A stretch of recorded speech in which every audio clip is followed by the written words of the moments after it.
Welcome back, dear viewers, to the breakfast show. His Excellency President El-Sisi, on an official visit to Germany, co-chaired the 13th edition of the Petersburg Climate Dialogue, and he was received by Steinmeier at the Presidential Palace in Berlin. And during the meeting, President El-Sisi said that Germany is one of Egypt's most important European partners, and presidential spokesman Bassem Radi said in a statement following the meeting that President El-Sisi highlighted the opportunities available in the Egyptian market, including the modern infrastructure and improvements in the business performance climate. For his part, His Excellency Steinmeier praised Egypt's development project, stressing that Germany's keenness is to support Egypt's efforts in all fields by exchanging experience and joint investments. And earlier, the President had met with Peter Lürsen, the owner and board chairman of German boat builder Lürsen, to discuss ongoing cooperation in the maritime industry. And meanwhile, the Egyptian Minister of Trade and Industry said in previous statements that the volume of trade exchange between Egypt and Germany totaled 5.1 billion euros in 2021, and added that German investments in Egypt amount to 2.9 billion euros. With us now here in the studio is Dr. ElFattah Badr, Professor of Genetics and Biodiversity at Helwan University and Chairman of the Environment Council Academy of Science. Professor, a very good morning to you. Thank you for joining us here on ITV International. Good morning, and thank you for having me on your show. Thank you, Dr. ElFattah, for being with us. So could you please shed more light on the Petersburg Climate Dialogue and its importance? His Excellency the President co-chaired the meeting there in Germany. Petersburg Climate Dialogue is actually organized by Germany for 13 years, and Germany is one of the leading countries in the world with regard to environmental protection, and biodiversity and other topics of environment in general. And this year, because Egypt is organizing the COP27, President Sisi was invited to co-chair the meeting with Scholz, the Chancellor of Germany, and of course he met the President and other activities in his visit. With regard to the dialogue, the position of Egypt was clearly defined by President Sisi in his opening welcome speech. And of course, Egypt is also one of the leading countries in environmental protection and in environment teaching and environment protection and environment organization. And of course, we had good experience in environment, and the famous leader of environmental protection was an Egyptian, the Secretary General of the Assistant General of the United Nations was Egyptian, and he had actually a leading figure in environment activities for the last 20 years. Dr. Mustafa Kamal Tolba, he was Secretary General of the United Nations for Environment for almost 20 years, and he was active, and actually most of the environmental activities in the world was originated and initiated by Dr. Tolba. May God mercy his soul. With regard to dialogue, our position is clear. Egypt is a leading country in environmental protection. Egypt is organizing the COP27 on climate change. Egypt actually is leading not only the country itself, but also leading Africa in the negotiations in the COP27, a leader in the Middle East area with regard to environmental protection and climate change. And the President also expressed the projects Egypt is planning to combat climate change, not only in Egypt, but also in the MENA region and in Africa. Being, of course, chairman of the Environment Council Academy of Science, you must be proud, Dr. Abdel of the role Egypt is playing globally. Yes. When it comes to fighting global warming and when it comes to protecting the environment and climate change. My question here is, in your opinion, how can COP27, which is to be held, as you mentioned, this year in Egypt, November in Sharm el-Sheikh, of course, how can the conference help raise the awareness of the people towards environmental issues? Globally, not just here in Egypt. I mean, raising awareness. Yes. This is COP27. So 26 meetings have been done already. And Egypt, it's not only a scientific meeting for experts and politicians and policymakers, but also for the public. The public will chair. All universities in Egypt are active in awareness. And all universities have programs, all ministers have programs. So the Egyptians as a public will be participating in the conference. Not only the government, not only the Minister of Foreign Affairs, which is actually organized the conference with the Minister of Environment, but all universities, the Academy of Science, the universities, the public sector, the private sector, the youth organizations, and everybody in Egypt.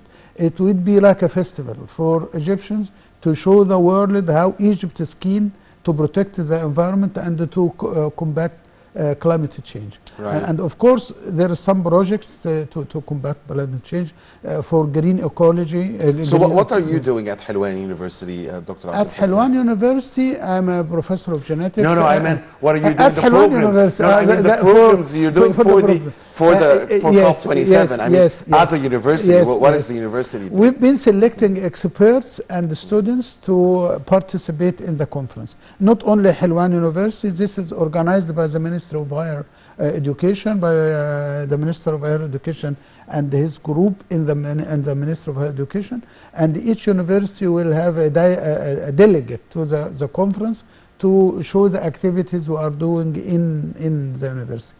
And of course, the University of Helwan has 22 colleges. Not all colleges are directly involved in climate change, but in science, engineering, tourism, health, the sectors most affected by the climate change will be the most active in participating in the conference. We are seeing, Dr. Abdel Fattah, great cooperation between Egypt and Germany in all domains, between Egypt and the European Commission. How can Egypt, which is playing a leading role when it comes to climate change, benefit from the European Commission, from Germany, from the European Commission in supporting the climate change conference? As Egypt leading the Middle East and Africa, Germany is a leader in Europe, and they have experience in protection of environment and the climate change as well. And we can gain experience from their activities, but we can also give some experience because we live in different environments from Germany. We live in hot weather, in arid environments. They live in cold weather and the moderate environment. So they also need our experience to combat climate change, because climate change is affecting the whole world. Yes. It's not a regional problem or a country problem. So we can actually exchange experience with Germany. But what we can get from the industrialized countries is to pay for the damage to climate change, because actually the climate change is caused by the industrialized countries. So the other countries like like us and Africa, and they need some funds from these countries to combat climate change. So we need to plan some projects and execute some projects regarding green energy, regarding environmental protection, regarding saving endangered species, and these we need some funds from the industrialized countries, because actually not only the European Commission, the United States, China, because the United States and China are the biggest polluters, are the biggest polluters. Yes. So, but the role of Germany here is critical, because Germany is aware of climate change, is aware of the environment. they need to convince other industrialized countries that they should pay their share for combating climate change. Germany can be a mediator between the big polluters, China and the United US, States, and the developing countries the most affected by the climate change. Wonderfully explained. Dr. ElFattah, as a man who has a great experience in this field, are you satisfied with the level of the awareness now in Egypt and globally when it comes to climate change, or do you think the progress should be faster? This is the question. Personally, when it comes to awareness. As a professor of science, I'm satisfied with the recent awareness of climate change. Of course, Egyptians this year have more awareness than before, because we are organizing the COP27. We started our awareness after the previous 26 in the United Kingdom, but Egypt is clever in organizing conferences, big conferences like the biodiversity conference, like the women conference, and Sharm el-Sheikh is attractive city for tourism and for conference. So I think the Egyptians, and the president from day one was keen, was leading in global. In fighting global warming and in climate change. And actually Egypt is active. Egyptian scientists are publishing good work on climate change and on the environment. As I said, Egypt has been involved in climate change for some years, not only because we are organizing the COP27, but if you rank the countries, Egypt is leading a country in the MENA region and in Africa, and they have experts in environmental studies and environmental consultations for the whole world. It's part of Egypt's vision for years now. Yes. Dr. ElFattah, so the Petersburg Climate Dialogue, how important is it in preparing for COP27? Yes, Petersburg Dialogue is for awareness every year, and this is organized by Germany. So the input of this dialogue is preparation for the COP27. So it's like a final touch on the topics to be discussed, on the planning and the plans to be discussed, on the projects to be discussed, on the funding to be arranged. So this was important negotiations for the COP27 in Sharm el-Sheikh next November. The world is suffering today from many crises, including, of course, the Russia-Ukraine war, other economic crises globally. Are you worried that such an energy crisis in some countries and so on, inflation in many countries around the world, are you worried that a recovery from the corona pandemic? COVID, Are you worried that these big, concerns will, take away from the great attention of the fighting global warming and the importance of clean environment and climate change that has been there recently? Are you worried about that? I have some worries on this, because Russian-Ukraine war, of course, some of the money from the European countries and the United States will go to support the Ukraine in the war. And this, the victim for this may be funds for unnecessary payment, unnecessary investment. Of course, it's necessary. But COP27 environment is the most important, but it's not a matter of life and death. What's more imminent? What is imminent? Food is more important than climate change. Yes, health, food, agriculture is more important than climate change. So more imminent. Yes. I was asked by a German organization making sort of research on view of the scientists on the same questions you've asked. Consequences of Russian-Ukraine war on funding scientific research, on funding environment. I didn't know that they asked you this question. No. It just popped in my mind. No, that's good because this is a natural,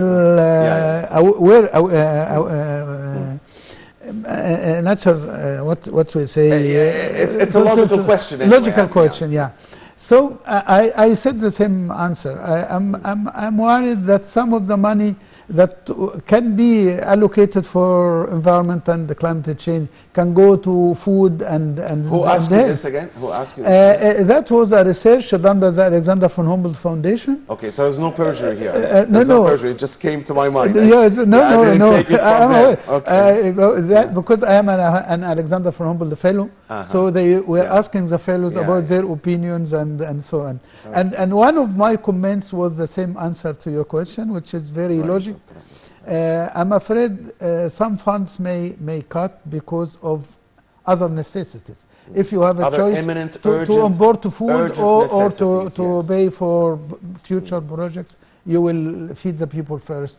You will care for the health of the people first. Right. And it's not only Egyptian because this is short term. I mean, it has to be done now. Yeah, the rise in prices and the rise of living, not only in Egypt, but in all globally, other countries. Of course.